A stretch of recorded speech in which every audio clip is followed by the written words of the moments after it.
BNP নাকি জামাত, কার সঙ্গে জোটে যাচ্ছে এনসিপি? প্রতিষ্ঠার পর থেকেই আলোচনায় এই প্রশ্ন।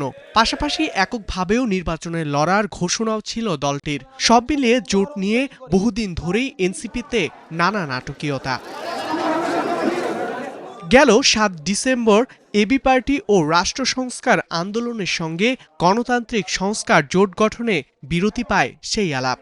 কিন্তু কদিন না যেতেই আবারও নতুন মোড়। রোববার রাজধানীর বাংলা মোটরে কেন্দ্রীয় কার্যালয়ে এনসিপির এই সংবাদ সম্মেলন, যেখানে নির্বাচনকে সামনে রেখে জামাত নেতৃত্বাধীন জোটে যাওয়ার আনুষ্ঠানিক ঘোষণা দিল এনসিপি। শরীফ ওসমান হাদির যে শাহাদাত বরণ এবং তাকে প্রকাশ্যে গুলি করার মাধ্যমে বাংলাদেশের রাজনৈতিক প্রেক্ষাপট অনেক বেশি পরিবর্তন হয়েছে। তারা এখনো চক্রান্ত করছে নির্বাচন বানচাল করার জন্য। তারা চক্রান্ত করছে এই যে সংস্কার এবং নতুন বাংলাদেশের অগ্রযাত্রা সেটাকে ব্যাহত করার জন্য, এবং তারা চক্রান্ত করছে এই জুলাই প্রজন্মকে নিঃশেষ করে দেওয়ার জন্য। এই পরিবর্তিত প্রেক্ষাপটে আমাদের কাছে মনে হয়েছে, আমরা দলীয় ফোরামে আলোচনা করেছি যে আমাদের এই মুহূর্তে এই নির্বাচন সুষ্ঠুভাবে সম্পন্ন করার জন্য, প্রতিযোগিতা পূর্ণ করার জন্য, এবং যাতে আধিপত্যবাদী কোনো শক্তি আমাদের এই গণঅভ্যুত্থান পরবর্তী অগ্রযাত্রাকে ঠেকাতে না পারে, সেজন্য আমাদের বৃহত্তর ঐক্য প্রয়োজন। এই সিদ্ধান্তের ফলে আর থাকছে না সম্প্রতি তৈরি হওয়া ৩ দলীয় জোট।